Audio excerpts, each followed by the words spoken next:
Welcome to IndoctriNation, a weekly conversation series about protecting yourself from systems of control. I'm your host, Rachel Bernstein. Hi, everyone. Before I introduce the guest for this week, I just wanted to say that we are going to be continuing to have some really powerful stories coming up on this podcast. Really interesting people from all different experiences, different ages, different backgrounds, and looking at this in so many different ways. There's been just an explosion of listeners over the last year. So this is most certainly of interest to a lot of people for so many different reasons. And I'm so glad to know that this has been helpful. We get really powerful feedback from people as well. Thank you for writing in. It's really very much appreciated. I'm gratified. We're all gratified. The whole team is gratified, really, truly. We do this all for you. So I wanted to let you know about today's guest. Isami Daehn is a subject matter expert on human trafficking and child safety. She grew up in Japan and was raised by professional con artists under the guise of quote-unquote missionaries. Her home was an unsafe place for children as her mother became her sex trafficker at the age of 9. Her mission is to be a voice for the exploited and abused within religious settings and educate leadership on the subjects of anti-human trafficking and child safety. Isami has a Bachelor of Science degree in interdisciplinary studies, graphic design, communications, and psychology, and has completed professional training in global and domestic anti-human trafficking, has an active ICF coaching certification, and has appeared on multiple shows and podcasts internationally. Her story of resilience has allowed her to connect with thousands of survivors around the globe. She currently resides in Las Vegas, Nevada with her husband, and you can find more info on Isami and her work at isamidaehn.com. Here's Isami now.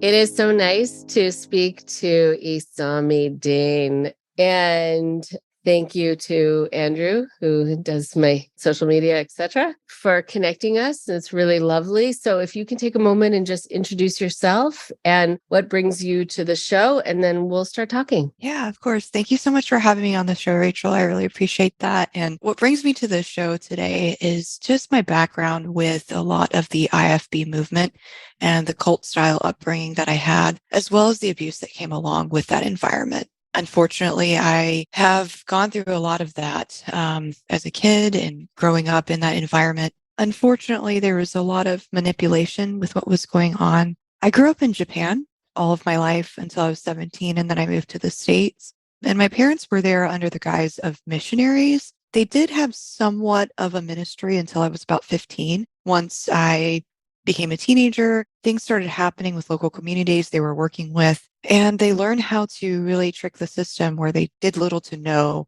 mission work, and they were still continuing to collect that money from sponsoring churches in the U.S. There was also a lot of sexual abuse that happened within the church. My mom was my sex trafficker, and I was trafficked out to our church pianist when I was 9 till I was about almost 14. So that's my upbringing. With that, I do identify as Christian now. My faith that I identify with is different than what I grew up with. I would like to say I'm a little bit more of a free thinker. I don't practice a lot of the same things that I used to.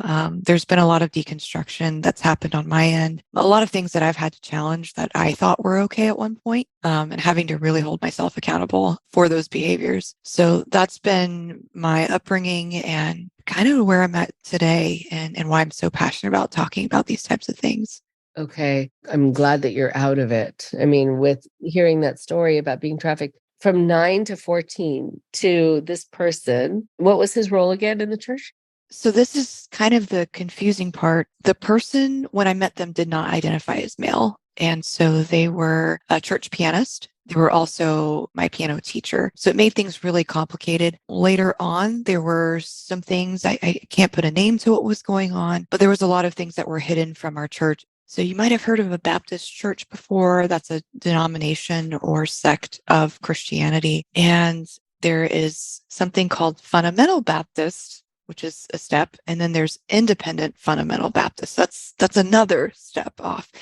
Essentially, it means that there is no board or organization to which that specific church has to be responsible to. So a lot of abuse can happen in those situations, especially within what happened with me. That, and then being across the world, around the world, on the other side of the world in Japan, where the only churches holding you accountable were these sponsoring churches sending you money every month. So there's that really big problem with that lack of accountability there. Also, it can be dangerous because a lot of times organizations, no matter what organization, a business, nonprofit, if it has multiple branches, it has a board of directors, someone who's in charge of culture, people that hold other people accountable and have different guidelines they have to meet up to. And unfortunately, within that sect, that doesn't exist. So there's a lot of room for that to take place. Wow. Okay. Yeah, I just wanted to say something about that before you talk more about what happened to you. And then we'll talk, of course, about other stories too and what you're doing now to try to educate people. When people will ask me how I define a cultic group or a dangerous group, one of the things that I talk about is that it operates independently, that there really isn't somebody watching and that the leadership isn't accountable. No one is observing from the outside what's happening and being able to report it back in an objective way. It also happens that groups know that if they're going to be held accountable, they need to show that they care about ethics or morals. And that's why, for example, with Scientology, it has its ethics department, but it's in-house. It's how they define ethics. And ethics is usually if you've done something against the church, not if the church has done something against you. And so that is a huge differentiation from a healthy organization where there is a system of checks and balances. And not only do you have to report to someone, but you have to follow by laws, you have to follow by business ethics if it's a business, etc. But there are some guidelines, some standards that you have to follow by. But no, if you are independent, then that's something that I really want people to hear, that means that they are accountable to no one. And so then anything can happen. And then there's no recourse. Okay, so go ahead. So you were just starting to talk about this person who you were unfortunately, pushed to have a relationship with, however that's defined there, between ages 9 and 14. Did your mom know about what was happening? Yes. Wow. She 100% knew. And it's really sad to me to think about this. And this is why I speak so openly about human trafficking now, is I don't think there's much awareness around, and there's a term, it's called familial trafficking. And this is when a family member traffics out another family member. We've heard about other different types of trafficking, labor trafficking, sex trafficking. One that's recently come to light due to the Andrew Tate situation is Romeo pimping, which is when a significant other traffics out a spouse or a girlfriend or boyfriend. But with familial trafficking, it's a family member. And unfortunately, most people aren't looking for that. They're not looking for a mom who is using her daughter in exchange for free piano lessons for the girl and her siblings, or for other things that might be happening there. They're not looking for that type of thing. And so that's why I like to raise awareness to that. But yeah, my mom was definitely aware of what was going on. I did confront her about it years later. Of course, this was not met well. It's a tough place to be, especially when this happened overseas in Japan. And my mom is a U.S. citizen. There's a lot of complications with that, statute of limitations, all kinds of things. And so it's a very complex place to be as a survivor when you want to speak out and then, you're not really sure how to keep going forward. But that's what's really pushed me to keep talking about this is the fact that I know I'm not alone. I've met other survivors, unfortunately, within church settings who have been through similar things, whether it was they were trafficked out to their pastor by their parents for sexual abuse, various things like that. I've heard many of these stories from people that I've been able to connect with throughout the years. And so, yeah, that was a lot of what was going on during that time. So before we go back to that time and what that was like for you, can we move ahead to the part that you just mentioned, to that conversation that you had with your mom, where you confronted her and she didn't respond well? So can you take us through that conversation, the response as well? Yeah. I wasn't as assertive as I am now. If I was, there would have been a different type of conversation. I still had a relationship with my family. I hadn't quite put a name to what had happened to me yet. And I was still making excuses for everything. I think a lot of survivors go through that, where something has happened to them and they feel guilty for speaking up, or because it's family or somebody that has groomed them into thinking that they've had a special relationship, they feel guilty for speaking up or standing up for themselves. And that was the place that I was in. This was in about 2014, so almost 10 years ago. I was a flight attendant for Delta, and my mom had come to the States to visit, and I had gotten her a ticket, but I met her in Minneapolis. We flew back to the Philadelphia airport, and we had about a 2.5 hour drive back to my house in Delaware. So I'm driving, and I asked her about what had happened, why things were allowed to continue to happen. And her response was, "Remember that one time I sat in with you during a piano lesson and nothing happened?" Okay. Really, that was proof to her? Mm-hmm. I didn't think that far at the time. And I just thought, oh, well, maybe you did your best, And I made excuses about it. Now that I look back, it was blatant cover up. I don't have children, but if a child, any child, came to me and said, 20 years ago or however many X years ago, I was molested, sexually abused, whatever, I don't think my first response would be, well, remember that time you told me, but I did this, therefore I'm not guilty. I think my first response would be, wow, I'm so sorry. You've lived through so much pain, and I was part of that. Let's have a conversation. I think that's where that conversation would have gone, but unfortunately it didn't.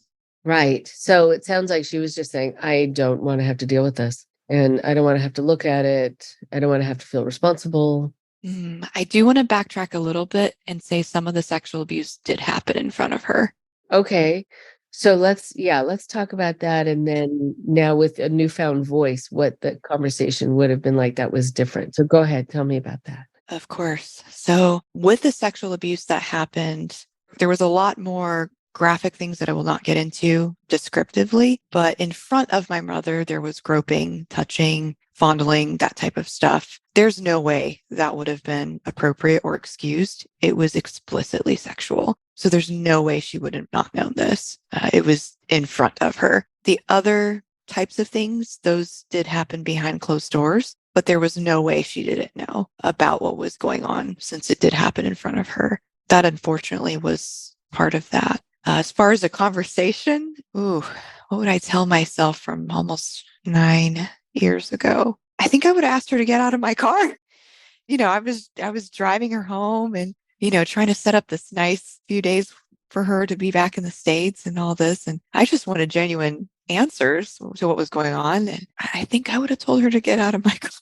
Right. I mean, it's about assuming power, right? Like I have some control over this and I don't want to have you with me or next to me anymore if you're not really going to respond as a mother. Yeah. I mean, I might have been nice. I might have dropped her off at a Holiday Inn or something, but she wouldn't have come to my house. That's for sure. Mm-hmm. Yeah. But it's interesting too about the groping and other things that did happen in front of your mother. I mean, it's so shameless, and maybe then someone does that because they think that the adult they're doing it in front of isn't going to do anything. Yeah, they definitely knew that for sure. Wow. Yeah. So how did you change during that time? What was that like for you? Very painful Mm-hmm. and very isolating. I was homeschooled all my life, and to each their own. There are reasons. Maybe you like to travel. I've seen families who like to travel in their vans and go cross country, and that's what they love to do. And correspondence works well for them. In our case, I'm pretty sure that wasn't the reason why. Isolation was a powerful tool in our home to keep us quiet. And during that time, again, this was before my parents went full scam artist and was not doing any work, even though it was shady. We were renting a building at the time from an English-speaking church. So this church was geared towards the military, towards, if you've ever heard of Yokota Air Force Base in Japan, it's close to Tokyo, about in that area. That was where we lived at the time. And so there was an American church there. We rented the building, and I was allowed to talk to some of the kids if my dad didn't get in a fight with any of the pastors that week or whatever was going on. But it was really isolating, and I'm sure they had their own things they were going through. But I would see these families who had healthy relationships with their kids. And I would just always think, man, I wish I had that. It was very rare, but sometimes I was allowed to go to their houses. And I remember just being scared of their parents, just terrified, even though they were good people, because of what was happening to me at home.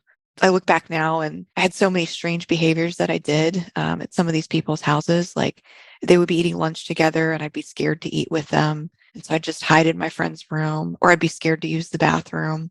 Those types of behaviors were coming forward. And, I was different. I was a weird kid.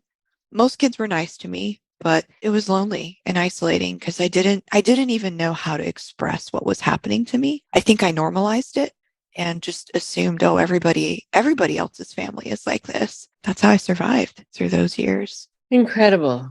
It shouldn't be that you're put in a situation where you even have to think about how to survive. I think about how many kids are in those situations where they think, how do I just make it through this day? How do I make it through this hour, this moment? And that often happens when you feel alone. You don't feel like the adults around you are there protecting you. And so it sounds like it was a very emotionally isolated upbringing. Was there ever anyone to talk to? I mean, because I know there's also sort of this shroud of secrecy in so many of these places. Did you have anyone? Not really. I had one time I expressed something about what was happening at home. It wasn't about the sexual abuse. It was about physical abuse because that was also going on at my home. And I was at a friend's house and my lip was swollen. And she asked me what had happened. And I told her. And I asked her, well, doesn't your dad punch you or hit you when you get in trouble? And she looked at me and she said, no, that's terrible. My dad would never do that to me because he loves me. And we were really young. I don't think she even told her parents. She probably didn't even think to. That's not her responsibility. She was a kid too. But I just remember the wheels started turning in my head. I thought, well, maybe our family isn't normal. Maybe something is wrong. But I don't think I ever thought to bring up those things other than that one time where it was blatantly obvious on my face. There were other things that happened growing up in means of control. We had a family that lived on base who offered to let us go to Disneyland together. And I was so excited. And my sister and I were going to go. I have an older sister and a younger brother. My sister and I were going to go with them, and they had kids about our age. I'd been like thinking about all these things, and I'd seen like cartoons of Disney and thought, oh, wow. So that was one thing we were allowed to do, which I was surprised, as well as watch really inappropriate movies by age 5. Never figured that correlation, but I'd seen all these Disney movies and I was so excited. And I think it was the week or 2 weeks before we were supposed to go, my mom decided that we were bad kids and did not deserve to go to Disneyland, even though that this was all accommodated by this family friend that we knew.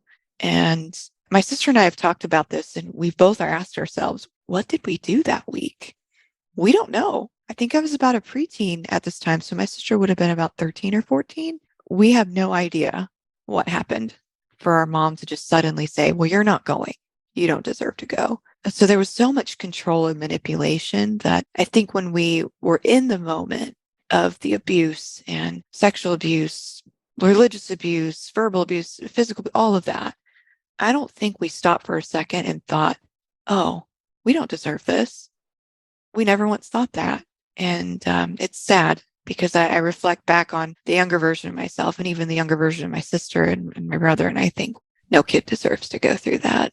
Especially when it doesn't make sense. There's something very disorienting about that for people, for children, even for adults, when an adult has someone in their life too who's suddenly angry with them or is punitive, and they don't understand the causal relationship to the reaction they're getting, it's very off-putting, and it can make you actually be in an anxious state a lot of the time because you don't know what's going to cause it next because you didn't know what caused it the last time. And so then people are on edge, and then you have often, in your life, people saying like, "Why are you so jumpy?" or "Why are you so Well, can't quite get out of this," right? Like, I'm damned if I do, damned if I don't. And now I'm being berated for responding to this that's making me feel really edgy. And also to finally have something that you can look forward to be doing and to have it taken away. I don't know if that's your parents. I don't know if that's the pastor. I don't know, I don't know what control mechanism was in place and who they were listening to, or if they can make decisions on their own. How was it in terms of the hierarchy within the group? Could your parents make decisions on their own? yeah, they were in charge. Wow. Okay. So they did rent the building from the other church. At one point, my dad did work with another missionary. Unfortunately, he had a reputation for getting into fights and he couldn't keep friendships because of it. And so I am 33. I've moved about 28 times in my life,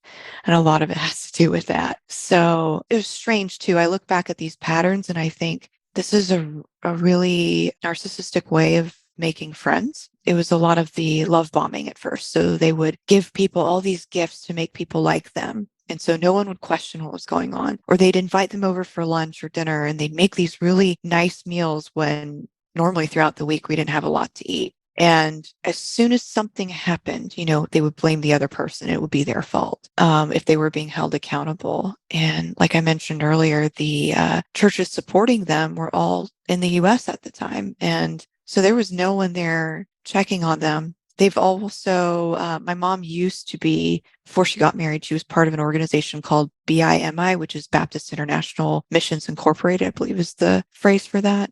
They used to have a policy that they did not sponsor national pastors. And so once my mother married my dad, who is from Japan, she left the organization. And ever since then, they've been with other independent Baptist churches. So it's just replicating the same thing. The one that they're with currently did like one visit in the last, over 10 years at this point. But there's a lot of corruption within that mission board as well. And so I don't think they care, to be honest with you, with most of this stuff. It's just really sad what a lack of accountability and, structure can do. Right. And I think lack of accountability and that kind of structure, it can do a lot when you are someone who likes to get away with things, and knowing also that your father sounds like had a great lack of self-control. Most families will suffer when they have a parent who cannot control themselves physically or verbally. You hear a lot about kids having to deal with the shame of that, or needing to move, or suddenly having no funds because their parent was fired because of it. It just creates a lot of upheaval. Having all these changes, moving 28 times, it can make it hard to feel situated, grounded, like this is home, I can unpack. But it sounds like your home growing up didn't feel very homey. No, it was very dysfunctional and very inconsistent.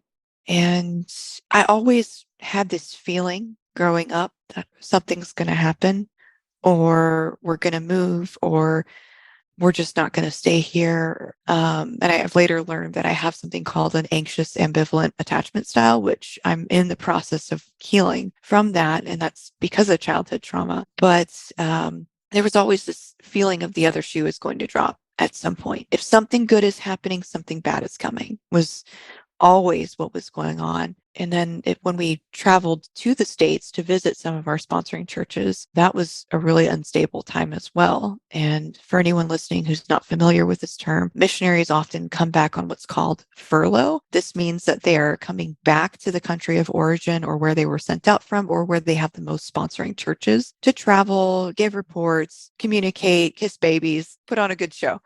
We were part of that show. My sister, myself, and my brother were the opening act for all of these visits. So we had instruments that we had to perform in front of people, but we stayed in a different motel almost every single night when we were traveling in the States. And we would have a home base, but even that would consistently change. And so it was a very unstable upbringing with the moving and inconsistency. I'm wondering also about the inconsistency at home. Just sometimes when the rules change, and again, when things are unpredictable, it's hard to get a sense of consistency and predictability. And like you can master how to be successful in that situation. But when you have parents who are sort of letting you be in harm's way and not protecting you or are hurting you themselves, it's very hard to wake up, I think, feeling safe in general. And so, again, I'm sorry that you went through so much of that. I wonder about your father's anger also, if we can talk about that for a moment. I'm sure that got scary. And that when you do bring it up with someone else and they say, oh, no, actually, no, that doesn't happen to me, or that really shouldn't be happening if you can help it. It's very hard to then start to really see how you're being mistreated or abused and wonder why this is happening to you and maybe not to other people. So tell me a little bit about your dad. I don't know a lot about him, to be honest with you. It was such a strange upbringing. We were rarely allowed to leave the house or even take out the trash. I remember a specific instance where I was being rebellious and I wanted to take the trash out without asking. I was about 17 and I got screamed at. And we didn't live in a dangerous neighborhood. So there was a lot of control. It was always stay where I can see you, even when in our teens, just very controlling, a lot of confinement to either the living room or my bedroom. So it was very strange. So proximity wise, we were always in proximity of one another. Rarely were we ever apart unless I was at an approved person's house, which that kind of stopped once I turned 13, 14 because of the fights that happened. But even though my dad was in close proximity with me, I didn't know much about him. I just knew bits and pieces of his life before he decided to become a pastor. I briefly heard about his upbringing, and I've pieced a few things together based on what my grandparents told me, what my sister told me, and what he has told me personally. And that is he had a rough upbringing. My grandfather was a World War II veteran from the Japanese Imperial Navy. And there were a lot of practices that I'm sure he learned in the military that he then instilled in his home. When my dad was growing up, there was an open affair where my grandmother was consistently disrespected. But because it was a safe face culture, which at the time in Japan, it was very prevalent, the family just had to deal with it. The kids knew, the wife knew. It was just seen as it is what it is. And so I know he didn't have the healthiest of upbringings. And it makes me sad to see that and to think that. I don't remember, except for 2 weeks, a time where my dad was not angry. And that was when my American grandmother died. She had passed away, and my mom had to come to the States to arrange things, get the funeral in order. She was the only child, so she had to help her father and all of that. And during that time, I just remember my dad becoming this very playful person in a way I'd never seen.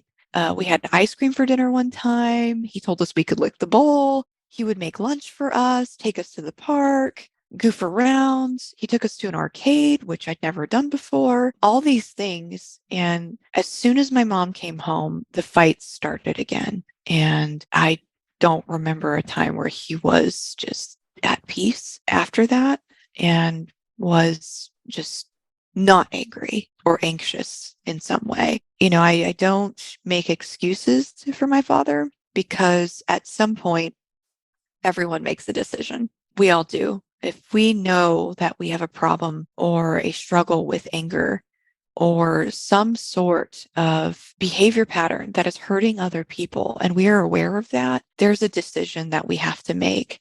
And we have to take ownership of that situation. And he didn't. He never did. And so I hold empathy for the fact that my dad didn't have a good upbringing.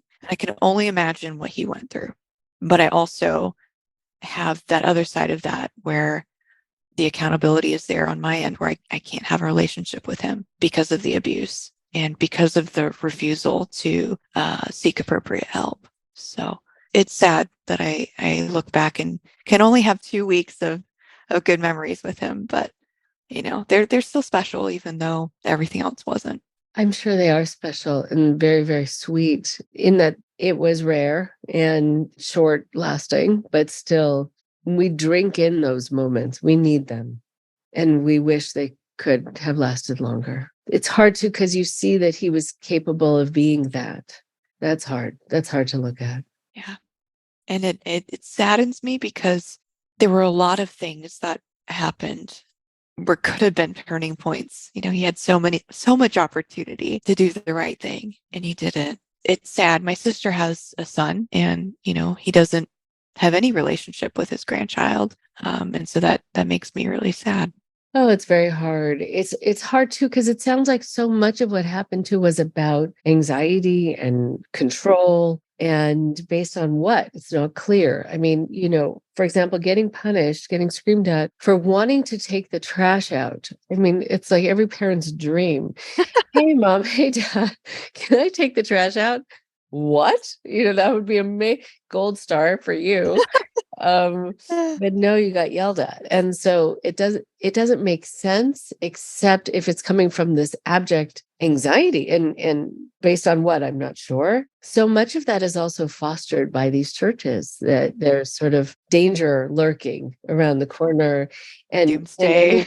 Doomsday, right, exactly. And that a child needs to be, held to some sort of standard, the sort of spare the rod, spoil the child, like be tough on them so that they won't become sinners or whatever, because, it's a very black and white way of thinking.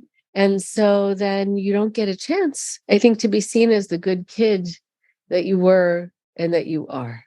It's sad. It does come from a lot of that, I think. And I sometimes I hear my parents' voice, and that's just something that, we internalize growing up in those environments. And I remember there was a specific passage of scripture. I've always been an indecisive person. Maybe that's because of the anxiety. I don't know. But I've always been that person who likes to weigh everything out, measure all these options, observe and think, okay, now I'm going to make a decision. And there is a specific passage that says a double-minded man is unstable in all his ways. And I remember distinctly, as probably as little as 8 years old, my mom telling me that I was a double-minded person because I was indecisive and therefore I would have an unstable life. And that's why I was not doing well in life. I mean, how can you not be doing well at 8 years old? I don't know. I was this terrible person for not being able to make split-second decisions. And somehow I'm this unstable person, will be rejected by society. I think that had a lot to do with, the way they thought, is using those ideals, especially with the train up a child versus, where they should go. And when they get older, they won't depart from it. I think they put a lot of unnecessary pressure on themselves to have perfect kids, because if they didn't, their reputation would be at stake. Right. I was going to say it's usually about reputation. I mean, of course, there is this idea that somehow that's the devil if your child does anything or even says no. But yeah, what will everyone think is often the mantra. And so a lot of people are kept on very short leashes, emotionally, physically, spiritually, because of a sense that the community is watching. And within some of these more fundamentalist branches of religions and where there's orthodoxy, they are watching and they are judging. And it's a real thing, and it shouldn't be part of the culture, but it is. It doesn't seem very spiritual, but people are ratting each other out all the time. It's to keep each other in check, but really it's just gossip, I think, and making sure that you move up sort of, or you maintain your place in the hierarchy by doing it. It serves people's purpose for doing it. But then it's hard for the children in that to know what's normal and to know that it's okay to fall asleep when you've been in the service for a long time, or to speak, or to make a mistake, or to spill something. And I'm wondering what all the rules that you needed to follow by. What do you remember? I do also want to say, I think there was additional pressure with my parents because that was their paycheck. And they sold this ideal of perfection to churches who just ate this up. We've got 3 God-fearing kids that know how to play instruments. I remember one time we went to this one church and we performed for this church, my siblings and I. And this is a red flag in itself, but without consulting any of the members or any of the team or anybody, the pastor got up after we performed and he said, "Wow, these missionary kids are just so well behaved and they love the Lord and we just want to bless them." we're going to give them $100 each kid. And, it was just a strange thing that happened. But sadly, and this is what happens a lot with, especially within the independent group, with these missionaries and their kids, is their kids are being exploited. And if they show up perfectly or play an instrument or can sing, pastors are very quick to open their wallets. It is an easy trick. It is the easiest trick in the book for a ministry family to use their children as bait to lure pastors into opening the wallet and getting people to support them. I wonder too, I'm sure there are other stories that you want to share, but it also can be hard for people when they are so done with all of that, but still find that they want some connection to something spiritual. How do you find a connection that feels safe? How do you find your way back in? Because I think there's something very healing about putting your past behind you if it has been so unpleasant and damaging. But then, yeah, some people are fine with it, and others think I'm missing something, and I don't want to have to say goodbye to it all just because it was presented in a way that was sort of a perversion, really, of how it's supposed to be. And there must be a healthy way of approaching this. So I'm curious how you dealt with finding your way back in, and knowing, I want to also say that's not necessarily a value of mine. I don't need for people to be religious or not. It's just fulfilling what you feel like you want in your life and not needing to be so far away from it just because of how you were mistreated in the past. Absolutely. Absolutely. And, I just want to make this very clear that, I have the utmost respect for my friends who have left religion, Andrew being one of them. And, I think that some of my friends who have also grown up in similar environments and have left have very valid reasons of leaving. And so I respect and honor that. For me personally, though, there was a brief time in my life without my parents' knowledge that I began studying various different belief systems. And through that, I found that the teachings of Jesus just felt very peaceful and comforting to me. I didn't really know what I believed at that point in life. I was in high school. Here's another weird thing. As strict as my parents were, somehow I was allowed to have a computer in my room with internet. But I did some exploring there, and then I went to a very religious college, similar to the one Andrew went to. It's just in Florida. And I met my husband there, still believed a lot of the same things. And there was a point in my life where I was asking a lot of questions about God. And I'd always believed that I was going to go to hell if I didn't pray a prayer, or, didn't live this way, or God didn't love me, or for whatever wrong turn I made, there was going to be eternal fire and damnation waiting around the corner for me. And I've lived in so much fear. And I remember I would sit in my room for hours reading the backs of gospel tracts, the prayers, the chick tracts, where the people are burning and like dying and like their life is flashing before their eyes on this giant screen. Terrifying. And I would read these prayers on the backs of these booklets, hoping, just wishing that I was good enough for God to hear me. And I carried that fear even into adulthood. And it was actually reading, it's in the book of Acts, but there is a story about an Ethiopian man who is riding home from a place of worship. So, newsflash, Christianity did not start in America. I think we have a lot of that bastardized Christianity here when a lot of people had it first, and we have really messed that up. And so the Ethiopian man is reading a story, and it's from Isaiah. So it's, foretelling of Jesus and all this. And he's like, I don't understand. I don't get this. And so he's talking to another apostle, Philip, who's explaining to him what he's reading. He's like, do you understand what you're reading? He's like, no. And so they have this conversation. And as they're riding along, he looks over and he sees a pool of water. I guess it was like a little lake or something. He says, hey, what's stopping me from being baptized? And he's like, well, do you believe? He's like, yeah. So he goes and gets baptized, and that's the end of the story. And I remember having a light bulb moment at that moment, just thinking, where did he read the back of a gospel tract? Where did he cry and scream down at an altar? Where did he have a pastor tell him that, he wasn't good enough? Where did he have, someone saying that, oh, because you did this or whatever, you will burn in eternity? The one question was, do you believe there's water? Do you want to make it public? Yeah.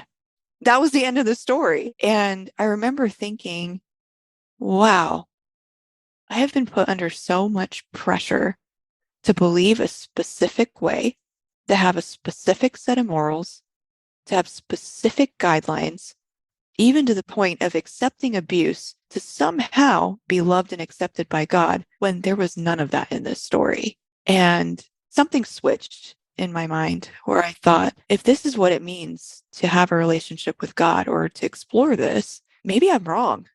I'm wrong about all this stuff. That's kind of that catalyst that's pushed me forward into really deconstructing my faith and literally taking things line by line, looking at tradition, practices, even down to the way I dress or even down to tattoos. Like I would have gone to hell for this in my, upbringing, but it's really challenged me to think that way and also to be more compassionate towards people who don't have the same values and beliefs and to not live in a way that's judgment. Yeah, that's all I saw growing up was judgment, no love, no acceptance, no compassion of just sitting with someone like, hey, do you want to learn about this? Do you want to understand about this? Sure. And then having a conversation. It was always the person, throwing a track in my face, that forced belief on someone where it had no personal value or meaning. It's just someone else's ideas and philosophies. And that's what's really pushed me to where I'm at today. And also why I'm passionate about speaking up when it comes to religious abuse and how people are treated. The idea of being judged, it happens within very controlled situations where there is this interesting, well, it's like almost like a roller coaster. And I think about this, and I've talked about this before on the podcast in this way, but you're highlighting it so well. Just the judgment that is rampant, where people are put down, people know they're going to be judged. And there can also be judgment about the whole rest of the world that doesn't believe this way. And so here, a lot of people talk about this roller coaster, like they're being bolstered up to feel superior than the rest of the world. But within that context, they're also being pushed down and judged. Knowing where you stand seems almost impossible. And also being able to meet people eye to eye, because you're either less than or you're over. And like, how do you really see how I'm just like you in all these fundamental ways? I don't need to be less than. I don't need to be more than. We are just all common travelers on this planet. That takes some doing to get used to you not feeling less than or greater than, I think. Oh, yeah. Lots of therapy, and, really honest conversations, not just with Christians, but actually expanding that worldview and having friends that don't believe the same way as you. I think that's so important. Because if we don't, we isolate ourselves into this tiny little bubble where we do start to point fingers and we think, oh, we're better than everyone. And taking a hard look at that mindset and then having your therapist call you out on things, which is awkward and uncomfortable, but necessary. So just as we're talking about your story and also coming out of it, I mean, are there other recollections that you wanted to share with us, or are there things about your healing that you have found really helpful and what it's been like to put words to what you've experienced and to say it out loud? Yeah, there's so many experiences, strange experiences that I've had growing up, down to, dress code, I think was something that I'd never understood. And I think you were saying earlier that there's a lot of environments like this, there's just never consistency. And I think that's in efforts for means for control. One day if the dress wasn't long enough, I was sitting. Well, one day, it was okay if it was this length or that length. I remember a specific instance, and I was not allowed to wear pants or anything like that growing up. I had a skirt that came to my calf and it looked weird. So I wanted to hem up to right below my knee. Oh, just so slutty. So I asked my mom to do that and she said yes. And I remember my dad just making these really horrible comments at me for how provocative I was, for wanting to shorten my skirt. And I was just so immodest and I was not pleasing to the Lord.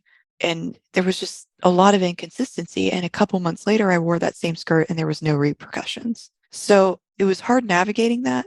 knowing when your parents would just flip the switch and be angry, I developed a lot of people-pleasing tendencies with that, of just constantly being on edge of what emotion are they going to express today? Who do I need to show up as so I don't get in trouble? That's something that I'm also working through as well, and being able to show up more assertively, even in workplaces, expressing my needs or saying that, I need this deadline, even in regular jobs, that's been a fear that I've had to work through, even as an adult. And so I think, just hearing other people's stories as well, people who have survived cults and have had these unrealistic expectations put on them, that stays with you for a really long time. And leaning into that healing part of things, I think there's sometimes even shame when we start to heal from those things of like, oh, why did I think that way? What was wrong with me? I'm so embarrassed. Sometimes I look back at where I was 10, 15 years ago, like, oh, I told that person they were going to hell. Like, what was I thinking? Like, that's embarrassing. And I think back, but I have to remember to have compassion for myself as I heal and as I let go of toxic ideologies, that we can grow, we can learn, and we can heal. And especially if you were a child, you didn't know any better. You didn't know that it was inappropriate to go up to someone at a restaurant and leave a gospel tract while they were on a date. You didn't know. That's what you were told to do. You were doing your best. And, it's cringy looking back, but holding space for that compassion has been a really big part of my healing, and just letting myself grow and recognize those things has been a big part of that. Yeah. My mom tells a story of being raised, she was raised in New York. Her father unfortunately passed away when she was young. So her grandparents, who were from Eastern Europe, came and moved in. And the grandfather was a very sweet, relaxed guy and would sneak her a penny for candy or ice cream on the way home when she was little. I mean, she's already 90, so this was dating her with the amount that cost. But her grandmother, I come from a line of very strong, opinionated women. I'm actually considered very quiet in comparison. And the grandmother would take my mom to Coney Island during the summer, and the grandmother would hold my mom's hand, kind of drag her around, and kick sand in the face of any couples who were making out. Oh, Because no. she was religious. And my poor mom would actually, she would mouth the words, "I'm sorry," to the couple, like, this wasn't my idea. But you're sometimes pushed to do things. You're taught this is the right thing, and this is going to help people stay on a path towards goodness. And in the retrospect, you're thinking, oh no, that sounds horrible. But there can also be this sort of self-righteousness that comes with like giving someone a track. You are deciding what's best for them. Like my, great grandmother, who was sure that these people were doing horrible things as opposed to just, I don't know, kissing. So I'm wondering also, before we finish up, when you were saying that this time in your life between 9 and 14 went for these 5 years, what stopped it at age 14? Oh, wow. So I wish it was due to the fact there was accountability. The reason, this is so Baptisty, but the reason I don't know how else to describe it, but the reason this person left our church was because they wanted to become a deacon. And because women couldn't be in leadership, they were told to leave. Oh, wow. It had nothing to do with the fact they were abusive. Yeah. Yeah. So they were asked to leave because they made my dad upset, because he didn't want any women leaders in his church. It was okay if they were a piano player, of course, but they couldn't be a deacon. So he told them to leave. Another one of those head scratching, head spinning moments where you're thinking, okay, like I think of Reverend Moon Oh, yeah. being put in jail, but for tax evasion. Oh, really? That was the worst thing that happened, but that's the only thing I guess they could get them on. And for the people who had been abused, they're thinking, really, that's not why this should have happened. No. I see it all the time. There is a organization right now things are finally starting to come to light. It's a mission board in Georgia, and there were multiple allegations of sexual abuse, including children that were victims of this person that ran the organization. And I'm thinking the way this is going to go, if there is any legal repercussion, it will be because of tax evasion. The reason being is that all the survivors have been either shamed or bullied into silence. And I think that happens a lot.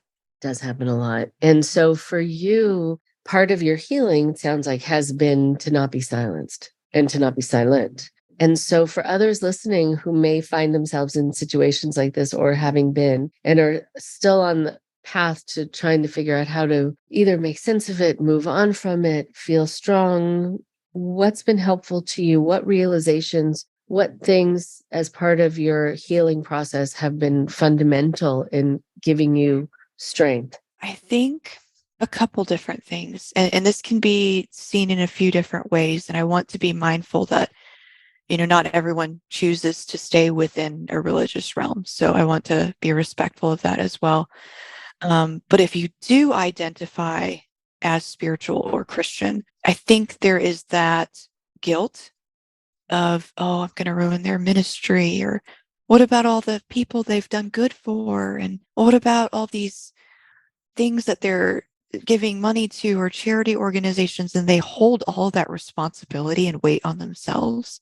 And there's that fear of that for anyone who is feeling that or afraid that it's going to be their fault if they come forward. I hope whoever you are hears me loud and clear. That abuse, probably one, did not start with you. And even if it did, they chose to do that. They chose to abuse you. That was their choice. You did not sit there and ask them to do that to you. And I think we hold a lot of that responsibility and that shame on ourselves, like, oh, it was my fault. So if I come forward, it's still going to be my fault because now I've taken Reverend or Pastor so-and-so and put them in a bad light. No, they were already evil people before you ever spoke up. Just because it happened in silence doesn't mean it didn't happen. And if you come forward, I promise you there are survivors within the religious and non-religious realm that will be more than happy to support you and believe every word you say. And if you've never been believed before, it might be scary. You might feel like, oh, it's going to happen again, or someone's going to point fingers at me or say, oh, ask me, well, what were you wearing? Did you wear this dress long enough to church? All those accusations and awful things that many survivors have heard, which I like to add that happens to men too at church. But there are people that want to believe you and will. So please don't hold that responsibility of ruining their ministry based on the evils they did to you, because that was not your fault. Oh, it is. It's so powerful. And yeah, I think to put that on people that they're somehow going to be destroying somebody else and they have to worry about that. I work with clients who have family members who have abused them or spouses, but who are in politics or who are religious leaders. And so they can't say anything because do they want to destroy their career? Well, really, if they didn't want to have to worry about their career being destroyed, maybe they should have thought twice before they did what they did. But it's such good advice. And I think just having people hear you talk sometimes gives people the courage to speak, or at the very least, the acknowledgement that their experience was not totally unique, that they're not the only ones in this world who have gone through that, whatever that is. Because when you're isolated, you think that. Yeah, I think I believed that until about 2017, actually. So that was the first time I had talked to a few people about what had happened to me. I had seen a counselor originally for anger, didn't realize that the root of this was all that trauma and just things that I had suppressed for so long. And then I talked to a group of ladies about it. But in 2017, it was the first time I'd ever written a public blog about the sexual abuse and what had happened to me. And I remember thinking, oh, this is the end of my life. I'm just going to click upload and I'm done. Everything's over. And instead, I woke up the next morning with hundreds of comments, emails, and messages from people who had also experienced similar things, some within the church, and felt that they were completely alone. And I think it is every abuser's dream to keep people feeling like they should be and are isolated because they can keep doing what they do. And it's disgusting that they prey on people and make them feel that they're going to be alone forever. But I think the more we speak up, the more we push back to that. Right on.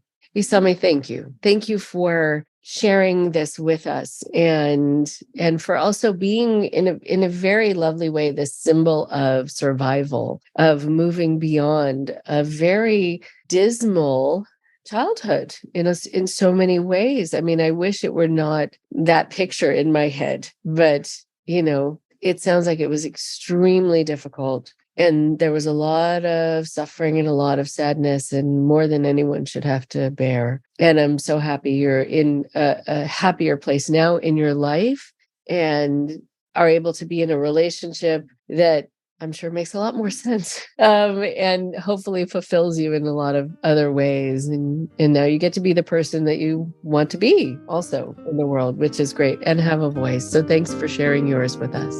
Thank you so much.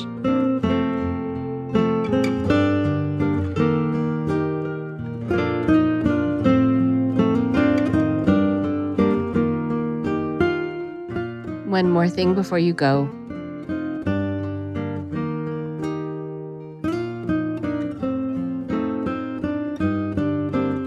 Thank you, Isami. Thank you so much for speaking with us. I know that when you go around talking about your story, it's not an easy thing to do. And I'm sure it's not an easy thing to say, I was trafficked. And it's certainly not an easy thing to say that the person who trafficked you was your mother.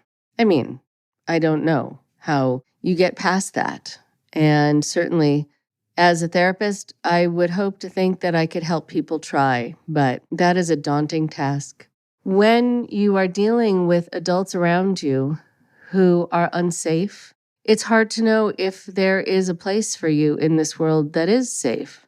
Isami talked about having this person who she was sent to, who was sexually abusive towards her, who really crossed boundaries with her for many years, for I think it was 5 years, during formative years, during time that you're developing your sense of yourself and supposed to be learning about boundaries as your body's developing and you're feeling potentially awkward in general, but especially if someone is being inappropriate with you, it's very hard to know what to do with all those feelings. And it's very hard to know what to do if the adults around you are also equally unsafe for other reasons. You don't have someone to go to. And you also don't have a frame of reference. You don't have people around you who are noticing, who are saying, stop doing that to Isami. Just get your hands off of her, or stop insinuating things. Stop looking at her that way. Stop touching her. Stop giving her over to other people who treat her this way. But if you don't have that, then you really do feel like you are on your own. And it's also hard to get a gauge if the feelings that you're having are quote unquote normal, if the fact that it's bothering you is right, that it should be bothering you or not. How do you find that out? There are so many kids who feel shame about being treated this way, so they don't reach out for help. There is something about the human condition that makes us turn inward when things like this happen more often than turn outward. So we just wrestle with it inside. And then we don't get a sense that there are potentially people around us who are interested in protecting us, who will get angry about this happening, who will want to step in and do something. What's also hard when you hear about Isami's story is that this was done within a religious context, not unlike other people who have been abused within religious contexts, but still, it makes it that much harder to feel like you have a leg to stand on, that you could actually be upset about what's happening, because a lot of times in these religious environments, you're supposed to be happy. You're supposed to be appreciative. That's the way you show that you are spiritual. That's the way you show that you are saved in some environments. So you're not supposed to be mad, and you're not supposed to feel violated. This is all part of it. And she also talked about being physically abused by her father, and only having this insight about the fact that what he was doing was wrong when she just very innocently was talking to a friend and saying, yeah, well, doesn't your father do that to you? And, the look of horror I'm sure that she got, or confusion at the very least, would have been enough in that moment to kind of open her eyes to the fact that what she was experiencing across the board was simply not okay. And that maybe then there was a reason that she was having the physical impact that she was having, that she was probably having a whole variety of symptoms, physiological as well as emotional. Our bodies tell us a lot about how we're feeling, and they tell us a lot about what we're needing when we don't have the words or we don't have the freedom to have the words. And so I am so happy that Isami now has the freedom to have the words, that she can go around and talk about what happened to her, that she can go around and validate for others who have been through this, that this is not something that should ever have happened. And now you get to say something about it. And the people who have done this don't get to just get away with it. And that you can actually get some justice just by saying, this is what happened to me, and this was wrong. Thank you so much, Isami, for all the work that you're doing to educate people and to empower people and to help people not feel alone. Talk to you next week. Thank you very much for listening. Please support Indoctrination on Patreon at patreon.com/indoctrination. Be sure to give us a follow on our social media. Find us on Facebook and Instagram using @Indoctrination Podcast. And for Twitter, find us at @_indoctrination. We love hearing from you too. So send us an email at indoctrinationshow@gmail.com. And for more updates on the show, visit our website at www.podpage.com/indoctrination.